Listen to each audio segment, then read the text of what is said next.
زي ما عودناكم في برنامج منشطة الطبعة الأولى إن هو يعرض مشاكلكم، النهارده معانا 3 حالات بتعاني من نقص هرمون النمو. الأطفال عندهم قصر قامة غريب جدا، ما بيعرفوش يمارسوا حياتهم اليومية، ما بيعرفوش ينزلوا سلم، ما بيعرفوش يخلعوا ملابسهم، معاناة كبيرة جدا نفسيا بالنسبة للأطفال وبالنسبة لحالتهم النفسية. عندنا عمليات بتتكلف تكلفة عالية جدا من 70,000 ل 90,000، ولازم تتعمل في وقت معين وسن معين، ولو ما اتعملتش مش هينفع انها تتعمل تاني. معانا 3 حالات، تعالوا بينا نشوفهم ان شاء الله. ومعانا والدة شهد هتحكي لنا عن حالة شهد. السلام عليكم يا فندم. السلام ورحمة الله وبركاته. حضرتك ممكن تحكي لي عن حالة شهد وايه اللي بتعاني منه، وهل هي مولودة بحالتها دي؟ هي عندها نقص هرمون وهم الدكاترة قالوا لي هي محتاجة انها تاخد حقن، وبعد الحقن لازم تاخد يعني تعمل عملية تطويل في رجليها وفي الساقات وكوعها. حضرتك حددوا ميعاد الحقن وقت قد ايه؟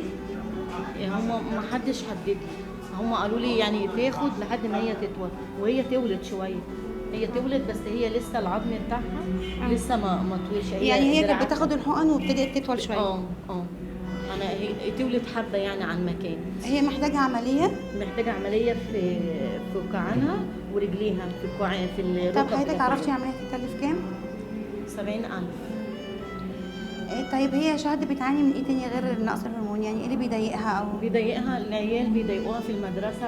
اول يوم راحت المدرسه كله بقى يعيب عليها ويقولوا لها انت كزمه وراسك كبيره، وبعدين عشان هي رجليها كمان فيها عوجان شويه، فكله بقى ايه ده معوقه ده معوقه.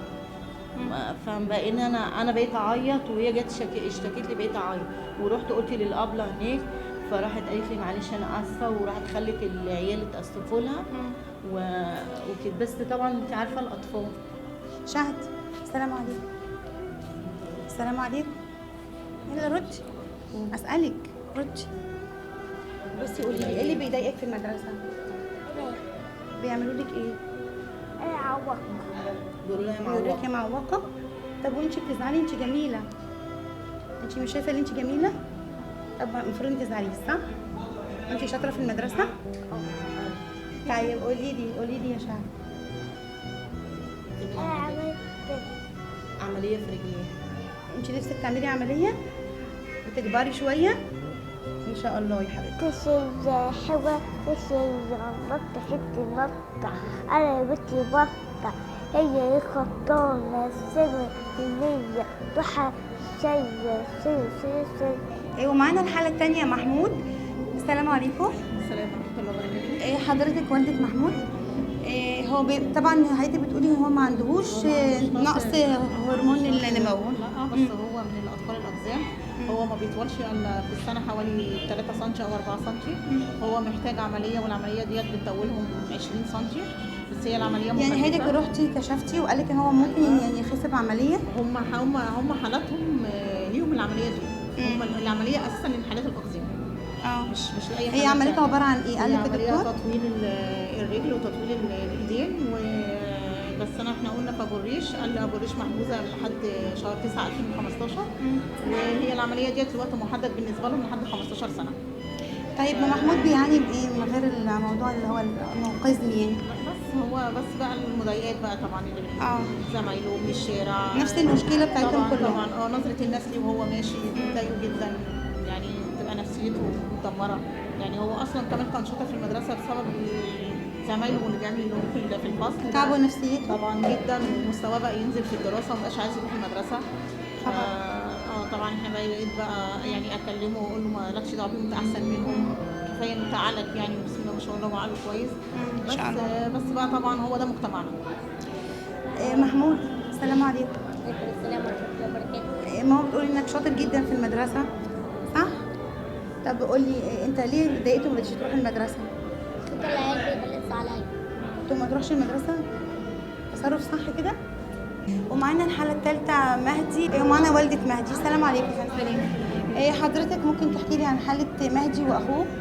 مهدي وعمرو بيعانوا من نقص في هرمون النمو، بيعانوا من نقص في هرمون النمو، وانا وديتهم للدكتور قال لي ده محتاجين يعملوا عمليه الاثنين، في الرجل وفي الايد، في الرجل وفي الايد يتعمل عمليه، والعمليه طبعا مكلفه جدا حضرتك هما الاثنين عمليه واحده نفس العمليه؟ الاثنين نفس العملية. كعمليه الواحده بكام قالوا لك؟ قالوا لي الرجلين الدراعين بيعدوا 90,000. الاثنين اه 90,000. وبعدين دي هتزود كمان في طولهم، حتى لو قال لي طوله مثلا يلبسوا يقلعوا عشان دراعاتهم قصيره. هو بيعاني من ايه مهدي في التعامل يعني؟ بتهانوا كتير، مش عارف ياخد اصلا حقوقه خالص، ولا في المدرسه، ولا حتى لما بيعوز يشتري حاجه وبينزل ما بيعرفش، ممكن يقع من على السلم. رجليه مش جايبه لا مش متوازنه بعضيها وبشوفهم حكايات كتير في المدرسه برضه بيتعامل معاهم مش حلو، الناس مجتمعنا مش حلو معاهم، هما بيقصوا ايه؟ ما بيعرفوش يتعاملوا مع الاعاق. لا بيعملوا معامله وحشه للولاد، حتى لما بنمشي معاها في الشارع الناس بتشاور عليهم وبتهاجم. بس انا شايفه ان مهدي عنده روح حلوه ومرح وبيغني وبيرقص وحاجات كتير جميله فيه يعني. مهدي السلام عليكم. ازيك؟ انا بص انا حاسه ان انت حد متفائل كده وجميل صح؟ طب قول لي انت ايه اللي مزعلك؟ ايه اللي مزعلك ان انت قصير مش طويل؟ ايه اللي بيضايقك من القصه دي؟ ان العيال بيقعدوا يقولوا لي قصير بيوزعوا وهي معوج، ما بقدرش اشوف لبس النور ولا بقدر اطلع الاتوبيس او المشاريع، هما اللي بيطلعوني. وفي المدرسه ما بقدرش اطلع عشان افتح الحنفيه عشان اشرب. نفسك في ايه طيب؟ إذا ما أطلع لعيب كورة أو قصدي أطول في الأعوام العملية، أبقى طويل كده وألعب مع أصحابي. وتبقى لعيب كوره صح؟ طيب قولي بقى انت ايه هوايتك؟ بتغني؟ أنا هوايتي لعيب كورة بس بعرف أرقص وبعرف أغني. طب ممكن تورينا بقى جزء من الموهبه الحلوه دي؟ يلا اتفضل. يبقى كتاب واحدة منها وصال الدنيا عطولها وخد بعهدي تعديلها سكت كتير خدت مصر بسكوتك ما تستخسرش فيها صوتك بتكتب بكرة بشروطك دي بشرة خير. بعد ما صورنا لكم 3 حالات نقص هرمون النمو، احنا ده بنناشد وزير الصحه ان هو يشوف حل للمشاكل الاطفال الجمال دول. هم عايزين ايه؟ هم عايزين يطولوا ويعيشوا حياه طبيعيه زيهم زي اي حد. وبعدين العمليات اللي هتتعمل مكلفه جدا، اهاليهم مش قادره عليها، في سن معين لو وصلوا لحد عنده العمليه ملهاش اي لازمه، خلاص انتهت الامل، يعني الامل بتاعهم هيموت. في نهايه برنامج منشطة الطبعة الاولى احنا بنضم صوتنا لصوت الاطفال دي، وبنطلب من وزير الصحه ان يشوف حل بامر الله لل3 اطفال الجمال دول. وشكرا لمنشطة الطبعة الاولى، شكرا لكم، السلام عليكم.